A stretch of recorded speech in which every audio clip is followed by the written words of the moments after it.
ঠিক 1 মাস আগে গত 19 মে 3টি ভারতীয় সংবাদ মাধ্যমকে দেয়া ইমেল সাক্ষাৎকারে বাংলাদেশের সাবেক প্রধানমন্ত্রী শেখ হাসিনা বলেছিলেন তিনি দেশে ফিরবেন, এমনকি বিচারের মুখোমুখি হতেও রাজি আছেন। বাংলাদেশের পুলিশ সহ একাধিক গোয়েন্দা সংস্থার প্রতিবেদনে বলা হয়েছে, এই ঘোষণার পর থেকে দেশটিতে কার্যক্রম নিষিদ্ধ থাকা দল আওয়ামী লীগ ও এর অঙ্গ সংগঠনগুলোর দলীয় ও সাংগঠনিক তৎপরতা এবং শক্তি বহু গুণ বেড়েছে, আর মিছিলের সংখ্যা বেড়েছে কমপক্ষে 12 গুণ।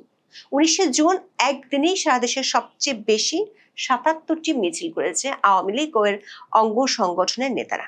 গোয়েন্দা প্রতিবেদনগুলোতে বলা হয়েছে, শুধু আওয়ামী লীগ নয়, 14 দলীয় জোটের সাথে সম্পৃক্ত অন্য দলগুলো তৎপরতা শুরু করতে পারে। উদ্বেগের বিষয় হলো, পুলিশ এখন আওয়ামী লীগের কার্যক্রমকে ঘিরে বড় রকমের সহিংসতার আশঙ্কা করছে। এমন আশঙ্কার কথা পুলিশ সদর দপ্তর থেকে সংশ্লিষ্ট ঊর্ধ্বতন কর্মকর্তাদের জরুরি নির্দেশনামূলক বার্তায় জানিয়ে দেওয়া হয়েছে। 18 জুন সে আশঙ্কার কথা জানানোর কিছুক্ষণ আগে রাজধানীতে আওয়ামী লীগের মিছিলকে কেন্দ্র করে ককটেল বিস্ফোরণের ঘটনা ঘটেছে। তবে গোয়েন্দা সংস্থাগুলোর আশঙ্কা আরো উদ্বেগজনক। সেটি হলো, বর্তমানে সক্রিয় রাজনৈতিক দলগুলোর অন্তর্কোন্দলে সহিংসতা হতে পারে, যেটির দোষ আওয়ামী লীগের উপর চাপিয়ে দেয়া হতে পারে। বিশেষ করে চট্টগ্রামের সাতকানিয়া লোহাগাড়া আসনের জামাতের এমপি শাহজাহান চৌধুরীকে লক্ষ্য করে গুলির পরিকল্পনার কথোপকথন রয়েছে এমন একটি অডিও সামাজিক যোগাযোগ মাধ্যমে ছড়িয়ে পড়ার পর গোয়েন্দাদের এই আশঙ্কার তীব্রতা আরো বাড়ছে। পুলিশ সরকারকে সতর্ক করে দিয়ে বলেছে, আওয়ামী লীগ সামনের দিনে নতুন নতুন কিছু কর্মসূচি নিয়ে মাঠে নামতে পারে এবং আগস্ট মাসকে কেন্দ্র করে দলটির ব্যাপক শোডাউনের পরিকল্পনা আছে। প্রশ্ন হলো, একদিকে আওয়ামী লীগের তৎপরতা বাড়ছে, অন্যদিকে পুলিশ সহ বিভিন্ন সংস্থার বড় রকমের সতর্ক বার্তার মধ্যে সরকার ও বিএনপি কি করছে? সংশ্লিষ্ট একাধিক সূত্র বলছে, দুটি কারণে সরকারকে বেশ সিদ্ধান্তহীন অবস্থানে থাকতে হচ্ছে।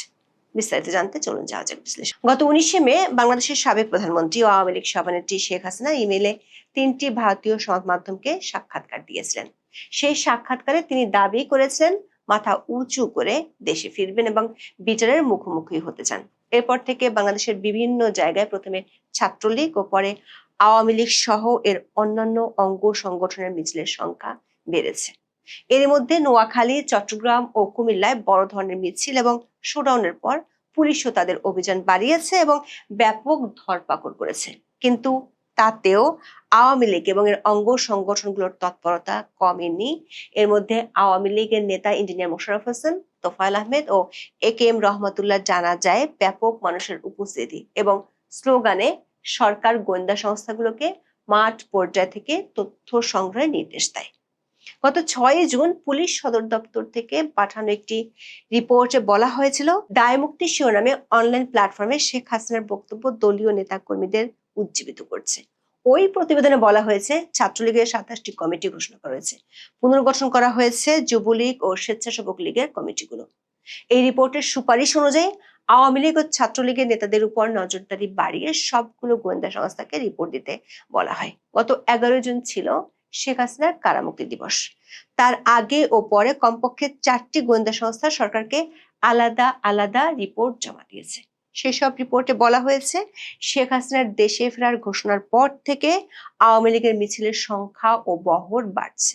উদাহরণ হিসেবে বলা হয়, শেখ হাসিনার স্বদেশ প্রত্যাবর্তন দিবস উপলক্ষে গত 17 মে একদিনে মিছিল হয়েছিল 26টি, কিন্তু শেখ হাসিনার ঘোষণার পর প্রতিদিন কমপক্ষে 18 থেকে সর্বোচ্চ 60টি পর্যন্ত মিছিলের তথ্য রেকর্ড করেছে সংস্থাগুলো।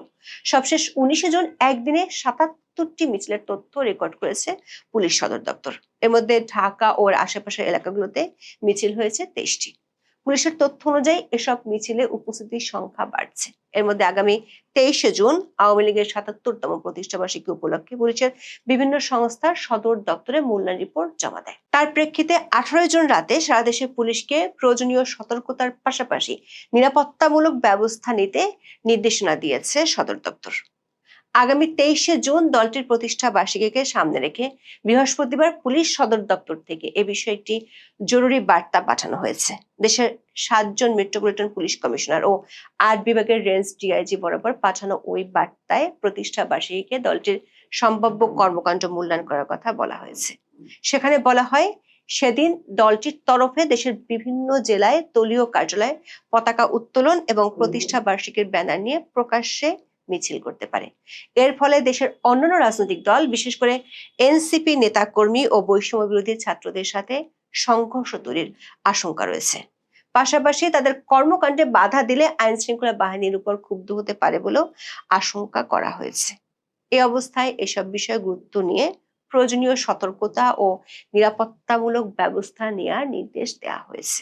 পুলিশের এই সতর্ক বার্তা যাওয়ার আগে 18 জুন সকালে রাজধানীর মহাখালীতে যখন আওয়ামী লীগের নেতাকর্মীরা মিছিল বের করে, তখন বেশ কয়েক রাউন্ড ককটেল বিস্ফোরিত হওয়ার অভিযোগ পাওয়া যায়। একাধিক সংস্থার প্রতিবেদনে আশঙ্কা করা হয়েছে, আওয়ামী লীগ ও এর অঙ্গ সংগঠনগুলো মাঠে কোনো রাজনৈতিক দল থেকে প্রতিরোধের শিকার হলে আগে কোনো পাল্টা প্রতিক্রিয়া দেখাতো না, কিন্তু সম্প্রতি দলটির কয়েকটি অনলাইন বৈঠকে পাল্টা প্রতিরোধ গড়ে তোলার নির্দেশ দেওয়া হয়েছে।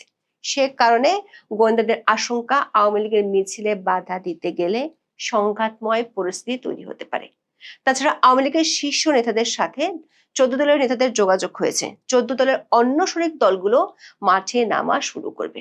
পুলিশ সদর দপ্তর থেকে পাঠানো বিশেষ ও জরুরি সতর্কবার্তা সম্পর্কে পুলিশ কর্মকর্তারা বলছেন, একাধিক গোয়েন্দা সংস্থার প্রতিবেদন থেকে আগাম সতর্কতার অংশ হিসেবে সারা দেশে ওই বার্তা দেওয়া হয়েছে। বিষয়টি সামাজিক মাধ্যমে ভাইরাল হওয়ার পর ডিএমপির পক্ষ থেকে 19 জুন সকালে সংবাদ সম্মেলন করা হয়। ডিএমপির পক্ষ থেকে বলা হয়, আওয়ামী লীগের প্রতিষ্ঠা বার্ষিকী ঘিরে কোনো ধরনের শঙ্কা নেই, তবে আইন শৃঙ্খলা রক্ষাকারী বাহিনী সতর্ক থাকবে। শুক্রবার ডিএমপির অতিরিক্ত কমিশনার এস.এন. নজরুল ইসলাম সংবাদ সম্মেলনে এই তথ্য জানান। সাংবাদিকদের প্রশ্নের জবাবে তিনি বলেন, প্রতিষ্ঠা বার্ষিকী ঘিরে যাতে সংগঠনটি কোনো সভা, সমাবেশ ও মিছিল করতে না পারে সেজন্য সতর্ক অবস্থানে পুলিশ। চেকপোস্ট বসিয়ে তল্লাশি চালানো হচ্ছে। পোশাকের পাশাপাশি সাদা পোশাকেও গোয়েন্দা নজরদারি বাড়ানো হয়েছে। ডিএমপির এই কর্মকর্তা বলেন, আওয়ামী লীগের প্রতিষ্ঠা বার্ষিকী উপলক্ষে কোনো ধরনের বিশৃঙ্খলা করতে দেওয়া হবে না। পুলিশ সহ সরকারের একাধিক গোয়েন্দা সংস্থার প্রতিবেদনগুলোতে বলা হয়েছে, দেশের বাইরে থেকে আন্দোলন করার জন্য নির্দেশনা দেওয়া হলেও সারা দেশে 129 জন আওয়ামী লীগ নেতা সাংগঠনিক তৎপরতাগুলোর নেতৃত্ব দিচ্ছেন। এই প্রতিবেদনগুলোতে বলা হয়েছে, পর্যায়ক্রমে মিছিলের সংখ্যা বাড়িয়ে দলটির মূল লক্ষ্য হলো আগস্ট মাস জুড়ে ব্যাপক শোডাউন করা। এই তৎপরতা যতই বাড়তে থাকবে, সহিংসতার আশঙ্কা ততই বেড়ে যাবে, এমন আশঙ্কার কথা প্রতিবেদনগুলোতে বলা হয়েছে। একটি প্রতিবেদনে বলা হয়েছে, নানা কারণে ক্ষুব্ধ স্থানীয় জনগণ এসব মিছিলে সহায়তা করছে। অনেক ক্ষেত্রে স্থানীয় মানুষজন বিএনপি এবং এনসিপির উপর চড়াও হচ্ছে। পুলিশের একটি সংস্থার প্রতিবেদনে বলা হয়েছে, আওয়ামী লীগ ও এর অঙ্গ সংগঠনগুলো এখনো পর্যন্ত পুলিশের উপর সংঘর্ষে যায়নি, তবে স্থানীয় জনতার সহায়তা পাওয়ার কারণে আর পুলিশের উপর হামলার সংখ্যা বাড়তে থাকায় পুলিশও সামনের দিনগুলোতে আওয়ামী লীগের বিক্ষোভের মুখে পড়তে পারে।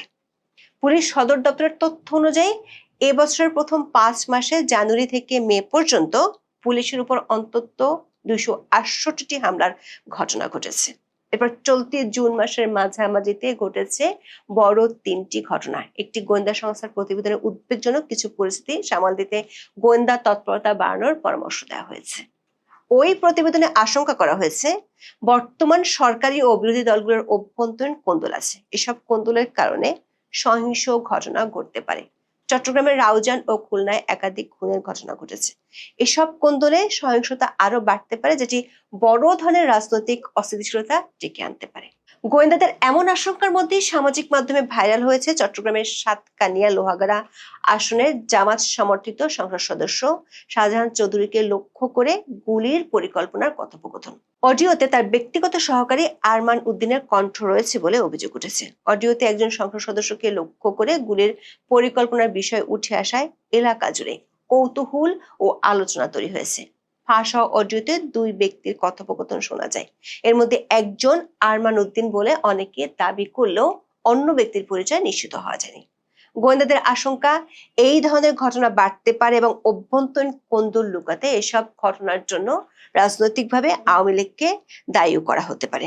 পুলিশের আরেকটি বড় আতঙ্কের জায়গা হলো 24-এর 5ই আগস্ট জেল থেকে পলাতক 53 শীর্ষ সন্ত্রাসী ও জঙ্গি। কারা অধিদপ্তরের তথ্য মতে ওই সময় জঙ্গি, মৃত্যুদণ্ডপ্রাপ্ত, সাজাপ্রাপ্ত বিডিআর সদস্য এবং 99 জন বিশেষ বন্দী পালিয়ে গিয়েছিল, তাদের 46 জনকে ফেরত আনা সম্ভব হয়েছে। এখনো পলাতক 53 বন্দীর 6 জন জঙ্গি, 4 জন মৃত্যুদণ্ডপ্রাপ্ত বিডিআর সদস্য এবং 43 জন যাবজ্জীবন সাজাপ্রাপ্ত। গোয়েন্দাদের আশঙ্কা রাজনৈতিক সহিংসতায় এদের ব্যবহার করা হতে পারে। প্রশ্ন হলো, একদিকে আওয়ামী লীগের তৎপরতা বাড়ছে আর অন্যদিকে পুলিশ ও গোয়েন্দা সংস্থাগুলো ব্যাপক সতর্কতার কথা বলছে। এমন পরিস্থিতিতে সরকার ও সরকারি দল বিএনপি কি ভাবছে বা কি করতে যাচ্ছে? সরকার ও বিএনপি সূত্রগুলো বলছে, কার্যক্রম নিষিদ্ধ থাকা সত্ত্বেও আওয়ামী লীগের বড় ধরনের শোডাউনে সরকার আগ্রাসী হতে পারছে না। প্রথমত, পুলিশের পক্ষ থেকে বলা হয়েছে, মাঠ পর্যায়ে পুলিশের যে অবস্থা তাতে পুলিশ দিয়ে আওয়ামী লীগকে ঠেকানো সম্ভব নয়। তাছাড়া আওয়ামী লীগ মিছিলের সময় স্থানীয় লোকজনের সহায়তা পাচ্ছে।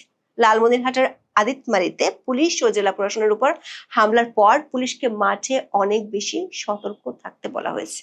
দ্বিতীয়ত, স্থানীয় সরকার নির্বাচনকে ঘিরে বিএনপি তৃণমূল এই মুহূর্তে আওয়ামী লীগের মুখোমুখি অবস্থানে যেতে চায় না।